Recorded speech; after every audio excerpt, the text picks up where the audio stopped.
Hi, I'm Wendy Zukerman and you're listening to Science Versus from Gimlet Media. This is the show where we pit facts against... Oh. Ooh, that's the satisfying sound of a back being cracked. Because on today's show, chiropractors.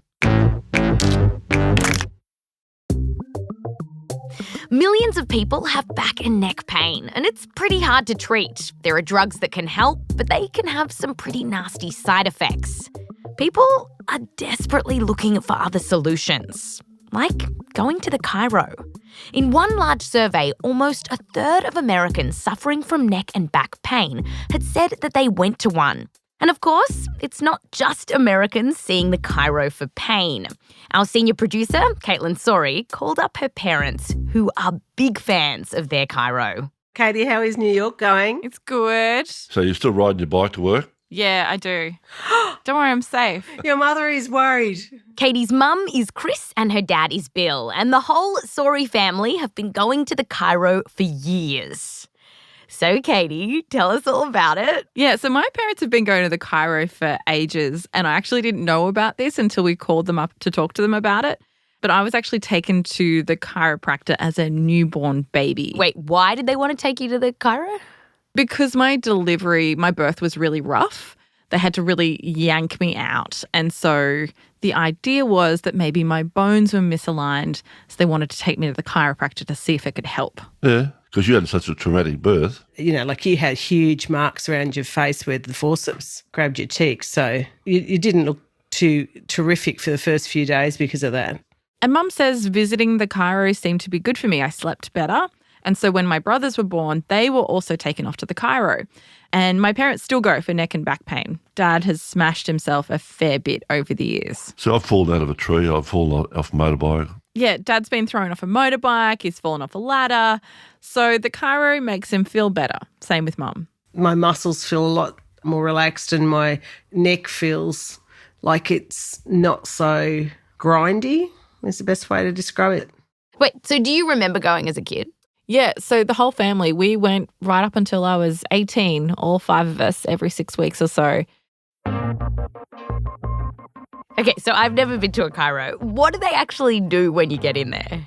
Yeah, so the main thing that chiros do is this thing called spinal manipulation. So they're basically checking your spine, all the little segments in your spine, to see if anything's out of place, and then they're popping it back into place. And they can use a little tool or they can use their hands, but it's a quick thrust. It's not like a massage where you're kneading your back. It's like pop back into place. Anyway, it was just a thing the whole family did. And we'd skip out happy little Vegemites.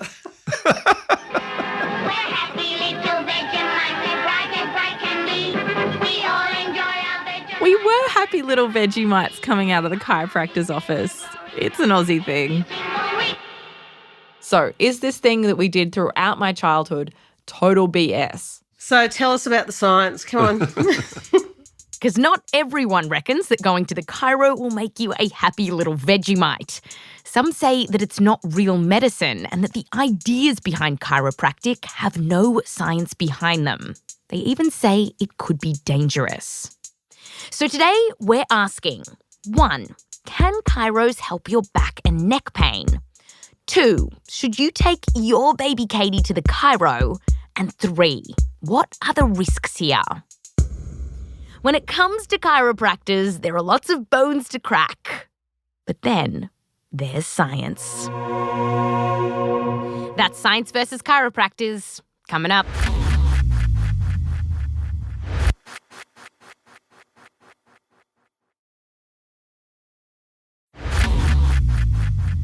Welcome back. Today, we've got a cracking episode for you. We're looking at whether chiropractic can help treat pain. And yeah, chiropractic. It sounds like an adjective, but it's actually a noun. It bothers us too. But moving on. So, why did chiropractors think that they could help little baby Kaity and everyone else in her family too? Well, we can trace it back to one guy in Iowa more than 100 years ago. You are in Iowa. And to get this story, we spoke to chiropractic royalty. Carl S. Cleveland III. Yes, Carl comes from a long line of chiropractors. My great-grandmother was a chiropractor. My grandfather and grandmother were chiropractors. And my mother and father were chiropractors. As a child, I thought everybody grew up to be a chiropractor. And he's the president of Cleveland University, Kansas City, which was founded as a chiropractic college. In fact, his family started it. And yes, we know it's confusing. Carl Cleveland lives in Kansas City, and this story about the birth of chiropractic is set in Iowa. Away. Okay, so back to that one guy who started it all. His name was D.D. Palmer. He was Canadian, appeared to be a stocky man, had a full beard. D.D. Palmer was a magnetic healer in the late 1800s. So he thought he had a personal excess of magnetic energy that he could channel through his fingers to treat people. It was a thing back then. But something changed for D.D. Palmer, and soon he would switch from magnetic healing to back cracking. Here's basically how the legend goes. So, D.D. Palmer met this janitor who was hard of hearing, and he also had this hump on his back. And D.D. Palmer thought that he could help, so he pushed the janitor's back with this big thrust. And a few days later, the guy came back with some very curious news. Saying, Mr. Palmer, I hear the racket of the wagons in the street. A new profession was born, and D.D. Palmer named it chiropractic, meaning in Greek, a practice done by hand. And Palmer then thought he found a cure for deafness. Put out a sign, D.D. Palmer, healer of the deaf. Soon, D.D. shifted away from just curing deafness by manipulating spines. He now wanted to cure practically everything. And this brings us to the theory behind chiropractic. Basically, D.D. Palmer started to think that the spine was the key to health. And here's what he thought was going on. D.D. believed that there was energy flowing through the spine to keep us healthy. He was a spiritual man, and he saw that when spinal joints didn't move right, that in some way obstructed the flow of nerve energy and life force through those nerves to the body parts.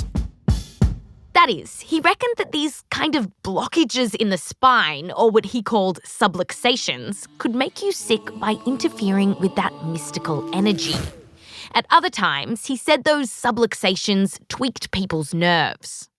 D.D. ultimately thought that 95% of diseases were the result of subluxations. And in fact, he wrote that it was unjust to blame germs for disease. And today, D.D. Palmer's term subluxation is still used by a lot of chiros. The word means slightly different things to different chiropractors. For Carl, a subluxation is basically a joint that doesn't move properly. And he thinks that it can sometimes lead to things like asthma and high blood pressure. And Carl reckons that people need to visit the chiro not just when something's sore, but for regular checkups, kind of like how you go to the dentist. I see chiropractic being viewed beyond back pain to more spinal hygiene, and that I will see people, as they often do today, once they understand the benefits of chiropractic care, patients will come in for periodic maintenance assessment and maintenance adjustment. Despite the mystical origins of chiropractic, it's actually starting to get some real cred. So the main thing that chiros do is spinal manipulation. It was the thing that Kaity told us about. And just this year, in the search for better ways to fight back pain, the American College of Physicians included spinal manipulation on their list of suggested treatments. And so this brings us to the question, how good is the evidence that chiros can help you with your pain? And specifically, let's look at neck and back pain. That's why most people go to the chiro. To get some answers, we called up Anita Gross, a physical therapist and researcher who specialises in neck pain at McMaster University in Canada. Hello, how are you? A couple of years ago, Anita and her team combed through almost 40 trials looking into whether spinal manipulation, that thing that chiros do, could actually help with neck pain. And a lot of what she found were kind of crappy trials. For example, many of them were small, often involving no more than 30 people. And by the way, in science, you don't officially call these studies crappy. Instead, you call them low quality. Low quality actually is not the worst. The worst is very low quality. Oh. So low quality, believe it or not, has a little bit of hope in it. And she did find some hope. Anita found that for people who had multiple sessions with a chiro, well, they actually did tend to have less pain in their neck. And one of the studies she looked at even compared spinal manipulation to conventional medication, like taking anti-inflammatory drugs, muscle relaxants, and even opioids. And it ultimately found that going to the chiro turned out to be more helpful than drugs. That is, after a year, the people going to the chiropractor had less pain than those who are on the meds. Now, we do need more data here to see if this holds up, but for now, it sounds pretty impressive. So the studies are showing that spinal manipulation actually does help. It's valuable, yeah. So those studies were in neck pain, and while Anita didn't specifically look at back pain, the research here seems to be pretty similar. So again, we don't have great studies, but what we do have suggests that spinal manipulation can help with back pain. And when patients walk through Anita's door, sometimes she gives spinal manipulation a go. So it's something that I use clinically in my own practice. Since you do these big reviews and you find that there's low quality evidence that it helps, how come you give it to your patients? To do nothing with your patients isn't of any value either. You're getting them better in their everyday life, their function, and being able to actually do their activities. Ultimately, Anita says that mainstream medicine doesn't have a lot of great options for treating this kind of pain. So spinal manipulation is sometimes useful. And Anita did point out that she typically doesn't use spinal manipulation on its own. She likes to combine it with these exercises that can help people get stronger and move their bodies better. Conclusion. Although the studies are pretty crappy, aka low quality, there is some evidence that going to a chiropractor for spinal manipulation can help people with back and neck pain. So, going to the chiro might help you with pain along your spine. But some chiros reckon that it should be used for way more than that. And one of the most controversial claims is that even kids should go to the chiropractor. The American Chiropractic Association openly encourages this. And according to the National Institutes of Health, chiropractic is one of the most common forms of non-traditional medicine used in kids. Which, of course, takes us back to little baby Kaity getting her tiny little spine aligned. Can you describe how they did it? Like what was actually happening? Kind of just massage your head, and then they would just lift you up by your ankles and just swing you, but just really gently, really, really gently, and then just lay you back down again. I'm so nervous for me in retrospect. They recommended I did that every day, which I did for about 3 months, I think. And then why did you stop at 3 months? Because you're getting a bit heavy, and I was like, this is not good. Okay, so we couldn't find any studies on newborns and chiros, but several years ago, the UK General Chiropractic Council, an independent body set up to regulate chiros in the UK, put out this big report and ultimately concluded that there wasn't any good evidence that you should take your kid to the chiro. But that doesn't seem to bother our chiropractic royalty, Carl Cleveland III, who comes from a long line of chiros. He believes there is a role for chiropractic for kids. The birth process typically is a bit traumatic. Children have pain. Children have injuries. They have trauma. They fall off of bicycles and out of trees. But if there's limited evidence that chiropractic can help, why would you take your child to a chiropractor? Because those patients respond to care. And I think it's a matter of time before we have formal evidence. But from a practical standpoint, where the satisfied patient that sees the child that is pain-free, that's improvement. It's just a period of time before those studies, in my opinion, that those studies will be completed. So it's also possible that in the future, as we do clinical trials, those trials will show that it doesn't help. That's a possibility. This is an area where we require additional research. Conclusion. Hoping for evidence is not the same as having evidence. And right now, there is no good research showing that taking your kids to the chiro will help them grow into happy little Vegemites. Happy little Vegemite. We spoke to Katie's parents about it. Do you want the science on the kids? Do you want to know that? Yeah, there's pretty much no good science that it works for anything when it comes to kids. We got sucked Well, in. yeah. Wait, what did your dad just say? He said they got sucked in. They just trusted the chiropractor. Back in the day, everyone was going. So, like, everyone was the same sort of thing. So we didn't question as much. It feels a little bit like you're sort of sucked into this vortex almost of believing everything they say. After the break, we go further into the vortex.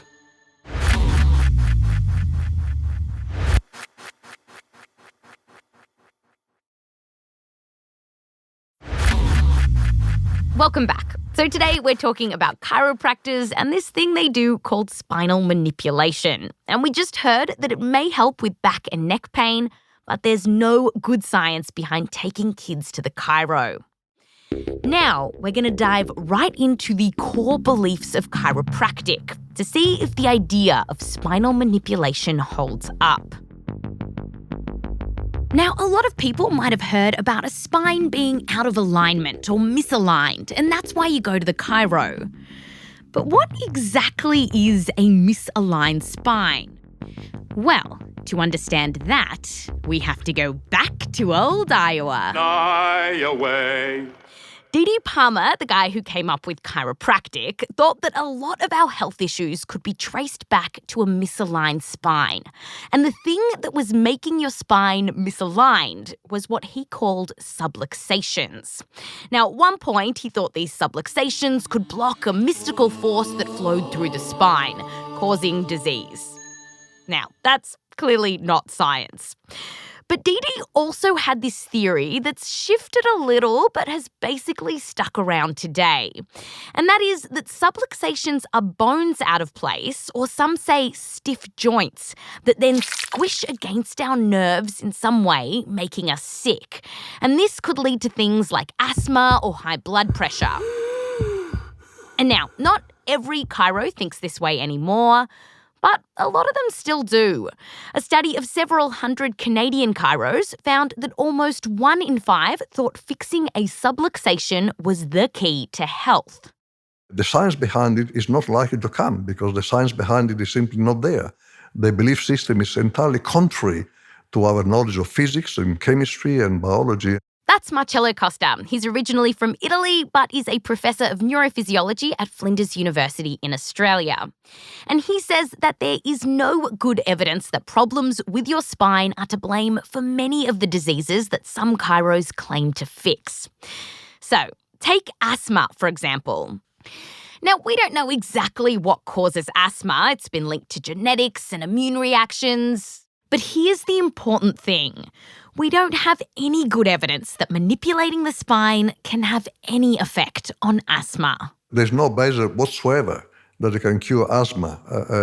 This is completely nonsense. Not only there's no evidence that one can believe, but there's no reason whatsoever to assume that manipulating the spine will help the asthma of a young child. And so in the sense, it's a complete bonkers, it's a complete nonsense. And maybe this asthma thing is low-hanging fruit. Like, it kind of seems obvious that it's a bit bonkers. But Marcello says that even if you just zoom out to this idea that a back could be misaligned and afflicted with subluxations, well, he says that even that concept is spineless. And the subluxations simply do not exist physically. They don't exist at all? They don't exist at all. is simply just telling you a complete fib. The fact that some of them believe this is even more worrying. And some of them actually don't believe it, and they want to ditch this idea of subluxations altogether. Several papers have now been written by chiros acknowledging that there is no good evidence behind subluxation. One paper called it an untested hypothesis and said that it was like, quote, an albatross around our collective necks, end quote. Now, Marcello says that there are clear-cut medical conditions that affect your spine, like a slip disc. That's where the jelly-like stuff in between the bones of your spine push against the nerves, and this can hurt. But that's often not what chiros are talking about when they talk about misalignments or subluxations.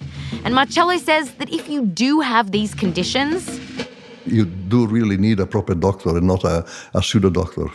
And if Marcello sounds particularly narky, it's because he hates that chiros have this veneer of legitimacy around them.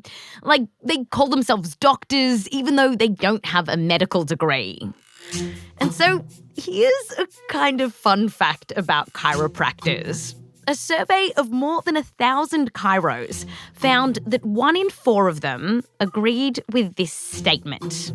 Quote, there is a lack of evidence from clinical trials to support most of the treatments I use in my practice. Yeah, 1 in 4 thought that. But still, there is evidence that going to a chiro might help you with back and neck pain. But if chiros aren't fixing subluxations, then what are they doing to help with your pain? Well, scientists aren't quite sure how spinal manipulation works. Research into this very question says that it could be that sharp thrust triggers a chain of events that might block pain receptors, or it could reduce muscle tension or stiffness. And then there's another explanation, that it's not to do with pain receptors or stiffness, but actually it's just about someone taking care of you, and from that you're expecting to feel better. It's that thing we call the placebo effect. We put this to Bill and Chris, Katie's parents. Would it matter to you if it was placebo and it wasn't sort of aligning your back and, you know, whatever they say it might be? No, we'd still go. Why? Why? Because it helps. The pain, you know, it's all about whether it feels good for you. Fair point. If it's making people feel better, what's the problem here? Well, there are some risks. Anita Gross, the physical therapist from the beginning of the show, talked to us about these. When she was doing her big assessment of the evidence out there on chiros and neck pain, she also looked at the risks here. Because getting a spinal manipulation, particularly the kind that twists and cracks your neck, does seem kind of scary. So, Anita found that sometimes people said that their neck pain actually got worse after a spinal manipulation, and other people would get headaches, nausea, or even dizziness. Here's Anita. The manipulation happens so quickly, then, you got that dizziness.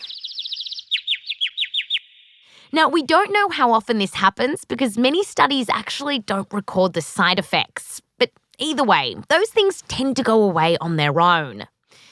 Now, very rarely, there are more serious problems that can happen. Bones can fracture, and a twist or a push on the neck can actually dislodge a blood clot or even cause a small tear in the artery. And there are cases where people have actually died. May was seeking treatment for what she said was just a pinched nerve, and less than a week later, she was dead. Last year, Katie May, a 34-year-old model, died soon after going to the chiro, and her family blamed the treatment. Now, we weren't talking about Katie May specifically, but Anita told us that this is really rare, but these kinds of cases can happen. Yeah, a young person between the age of 20 and 40-something gets their neck manipulated, and then they die. Like, we've had a few cases like that. Oh my gosh. What are they dying of? From aneurysms or the vascular system just being torn in the neck, and then they get bleeds into the the head. So what are the chances that this will happen to you if you go to the chiro? Well, scientists actually don't know. Some say that 1 out of every few million manipulations could lead to a death. Others say it's more common, and some even question whether chiropractors caused these deaths or something else did. Conclusion. While serious injuries from chiropractic are rare, they do happen. And less serious issues like pain or stiffness tend to get better on their own. So, when it comes to science versus chiropractors, does it stack up like a nice healthy spine? Well, for people with back or neck pain, the research shows that getting a spinal adjustment from a chiropractor might help. But we don't really know why. As for taking your kids to the chiro, there's no good evidence that it will help them. And what about the whole point of chiro, that our spines need to be aligned for our overall health, that subluxation thing? Well, there's no good evidence that it's real. And finally, this isn't a totally risk-free option. Very rare but very serious consequences can occur from spinal manipulation, even death. But, of course, pretty much everything that people do with their bodies carries some risk, and sometimes those risks are worth taking if people are getting a real benefit. But for a lot of things that some chiros are saying they do, there's just no good evidence that it will help. Some of those claims are based on their belief that the evidence will come, rather than the science that we have now. Bill Sawrey, Katie's dad, sees it this way. It's a bit like religion. You got to filter out the bull. I reckon. Wait, what did your dad just say? He said, chiropractors are a bit like religion. You've got to filter out the bull. Bill Sawrey. I know. He's so sassy. That's science versus chiropractors. We all adore Vegemite. It puts a rose in every tree. This episode has been produced by Rose Rimler, me, Wendy Zukerman, with help from Shruti Ravindran and Heather Rogers. Our senior producer is Kaitlyn Sawrey. We're edited by Blythe Terrell. Fact-checking by Michelle Harris. Sound design by Martin Peralta and Bobby Lord. Music written by Bobby Lord. For this episode, we also spoke to Dr. Richard Deyo, Professor Tim Mirtz, Professor Gregory Whitcomb, Dr. Adam Cifu, and Julie Knaak. Thank you for your insights. An extra big thanks to Rachel Ward, Emma Morgenstern, Christina Sullivan, Jasmine Romero, and Phoebe Flanigan, as well as Alex Ward, Russell Gragg, Fiona Croall, and Judy Adair. Also, a shout out to the Sawreys. Thank you, Bill and Chris. By the way, Gimlet's doing a holiday pop-up shop selling t-shirts and stickers. So show your support for our show by getting your very own Science versus t-shirt. It'll be fun for those Christmas dinners. Links are in the show notes. Check it out at sciencevs.show/shirt. Next week is our last show for the season, and we're looking at obesity. Who's to blame for making us fat? So I take the stool. It goes literally into a blender, just like you're imagining a regular blender. There's a lot of chunks. Like corn? Is that what we're talking about? Corn? I'm Wendy Zukerman. Fact you next time. It's a new bike. It's a good one. Hey? It's got 2 brakes on it. Okay. That has nothing to do with cars are colliding with you, though, Kaitlyn. It doesn't matter the bike you have. It means I can stop more quickly. What about your helmet? Yep, new helmet. Okay, we've got to go. We'll let you go, okay? All right. Okay. Nice talk with you all. Night.